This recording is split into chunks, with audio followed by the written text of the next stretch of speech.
बहुत सारे पाप में मैं डूबा हुआ था। तो उनमें से पाप, नशा और व्यभिचार, गंदे काम, सब कुछ गलत काम मेरे जीवन में थे। मैं ये समझता ही नहीं था कि मेरी ज़िंदगी में कभी भी मोड़ आ सकता है मौत का। यीशु मसीह आपको शांति और अनुग्रह दें। दोस्तों, सबकी मसीह जीवन में एक ना एक गवाही होती है और मेरी भी एक गवाही है। जब मैं यीशु मसीह को ग्रहण किया था, उससे पहले का जीवन और उसके बाद का भी जीवन के विषय में मैं बताना चाहता हूँ आप सभी को। और परमेश्वर शायद इस गवाही से आपको भी आत्मिक ज्ञान दे और समझ दे और आशीष मिले। तो जब मेरे जीवन में स्टार्टिंग ऐसे हुई, जब प्रभु यीशु मसीह को मैं नहीं जानता था, मैंने सच्चे परमेश्वर को नहीं जानता था। वही हिंदू धर्म में मैं सब कुछ करता था, पर मुझे सच्चाई नहीं मालूम थी। लेकिन प्रभु यीशु मसीह के आने के बाद मुझे मालूम पड़ा, जब मुझे एक भाई ने मुझे सुसमाचार सुनाया। और सुसमाचार जब उन्होंने सुनाया, तो इसके बाद जब मुझे सच्चाई दिखी, तो मैं ढूंढने लगा परमेश्वर को। जब उसमें मेरी सच्चाई दिखी तो मैं ढूंढने लगा परमेश्वर को, और हमेशा एक ही बात कहता था जब ढूंढ रहा था। तो परमेश्वर, अगर आप सच्चे परमेश्वर हैं, यीशु मसीह जिनके विषय में मुझे बताया गया था, मैं यही कहता था कि अगर आप सच्चे परमेश्वर हैं, तो पहले जो टेस्टिमनी मेरी शुरुआत की है वो ये है कि यीशु मसीह से मैंने 3 प्रार्थनाएं की थी उसी समय। और वो प्रार्थना ये थी कि पहली प्रार्थना मैंने ये यीशु मसीह से की थी कि प्रभु, अगर तू सच्चा और जीवित परमेश्वर है, तो जो मेरे नशा करने की जो लत है उसे दूर कर दे तू। पहली प्रार्थना मैंने ये की। दूसरी प्रार्थना ये की कि जो मैं लोगों से बुरी भाषा का प्रयोग करता हूँ और गंदे तरीके से बात करता हूँ, उसे परमेश्वर दूर कर दे मेरे अंदर से, और मैं सही से तेरे ज्ञान के और तेरे वचन के द्वारा तेरे प्रेम की अगुवाई में मैं चलूँ। तो मैंने ये दूसरी प्रार्थना की। तीसरी प्रार्थना ये की कि अगर तू सच्चा परमेश्वर है प्रभु, तो मेरे जीवन में जो मैं पैसे कमा नहीं पाता अच्छे से और पैसे उड़ाता रहता हूँ, ये सब कुछ जो होता है परमेश्वर, अगर तू सच्चा परमेश्वर है तो मैं अच्छे से कमाऊँ प्रभु, और अपने घर बार को देखूँ अच्छे से प्रभु, और फिर मैं तुझे मानूंगा कि तू सच्चा परमेश्वर है। तो सच्चा परमेश्वर, तो ये ज़रूर है कि यीशु मसीह सच्चा परमेश्वर, और वो दिखा भी देता है, क्योंकि भजन संहिता 34:8 कहता है कि परख कर देखो यहोवा कितना भला है। तो मैंने परमेश्वर को परखा और परमेश्वर ने मेरे तीनों प्रार्थनाओं का उत्तर दिया, और मैं बहुत खुश हुआ और यीशु के पीछे चलने का निर्णय मैंने ले लिया। तो जब यीशु के पीछे चलने का मैंने निर्णय ले लिया, तो मेरे घर वाले को मैंने सुसमाचार बताया, तो उन्होंने ग्रहण किया, और 5-6 महीने लगभग वो यीशु के पीछे चलते रहे। और 2 तरफ पाँव रखते थे, एक तरफ संसार की तरफ और एक तरफ यीशु की ओर। तो परमेश्वर तो एक ही है, तो हम 2 तरफ पाँव नहीं रख सकते, क्योंकि परमेश्वर जब एक है तो हमें उसके ही कहने पर चलना चाहिए, ना कि हमें संसार के कहने पर, क्योंकि संसार सिर्फ दुख देता है और कुछ नहीं देता है, और सच्चे परमेश्वर से दूर करता है। तो मेरे जीवन में ये सब बातें हुई, और फिर इसके बाद मैंने अपने घर वालों को जब सुसमाचार सुनाया, तो कुछ दिन उनके पीछे चले, और वो चंगाई के लिए जो आए थे, चंगाई के लिए आए थे प्रभु यीशु मसीह के पीछे। जब उनको परेशानी हुई, दिक्कत हुई, तो इसके बाद उन्होंने यीशु मसीह को छोड़ दिया।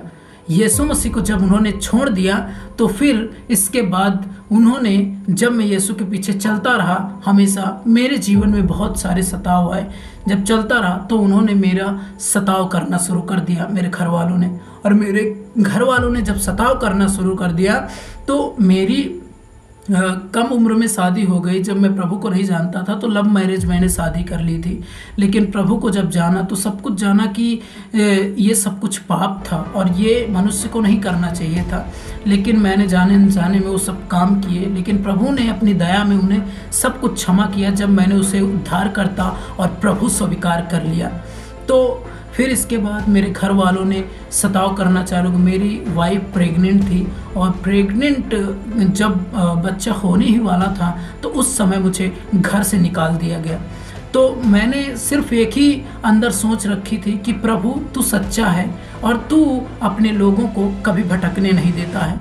तो मैंने यही अंदर यही बात लेकर मैं घर से निकल गया चुपचाप। और फिर इसके बाद यीशु ने मुझे दिखा दिया, यीशु ने मुझे दिखा दिया और मैं जान गया कि सच्चा परमेश्वर मेरे लिए हमेशा कार्य करता है और मेरी सहायता और मदद करता है। उसने हमें ठहरने की जगह दे दी और हम सही से ठहर कर सब कुछ। फिर मैं इसके बाद मुझे एक काम भी मिल गया जहाँ मैं ठहरा हुआ था, मेरी बुआ जी का घर था।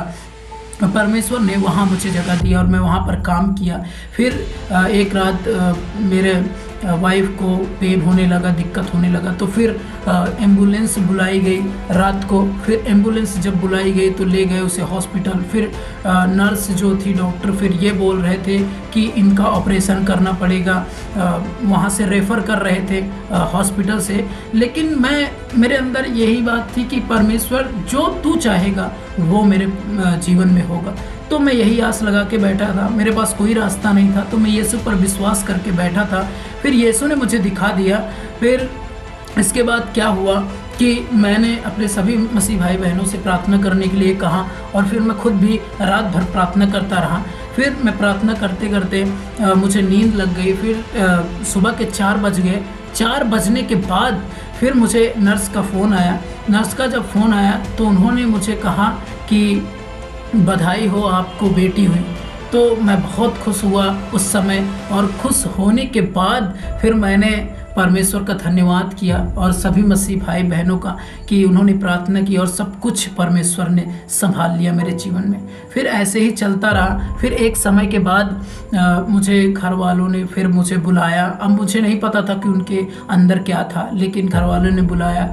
फिर एक समय के बाद फिर मैं यीशु के लिए जब स्टैंड घर पे लेने लगा, उनके सांसारिक कामों को नहीं कर रहा था, उनके त्योहारों में शामिल नहीं हो पा रहा था, क्योंकि मैं सच्चे परमेश्वर ये चीज़ के लिए मुझे इजाज़त नहीं देता है, मेरा विश्वास इसके इजाज़त नहीं देता है। तो मैंने ये सब कुछ इनकार करता रहा। तो स्टैंड जब यीशु के लिए लिया तो फिर मुझे एक बार घर से निकाल दिया गया। और जब मुझे घर से निकाल दिया गया तो फिर इसके बाद मैं वही मन में विश्वास लेकर घर से निकल गया। फिर मुझे जो हमारे अगुए थे, जो पास्टर थे, मैं उनके पास फ़ोन लगाया और उनसे बातें की। तो उन्होंने यीशु के वचन से मुझे समझाया और उन्होंने कहा, भाई प्रार्थना करिए और यीशु आपको सही जगह ज़रूर ले जाएगा। तो फिर इसके बाद मैं प्रार्थना करता रहा।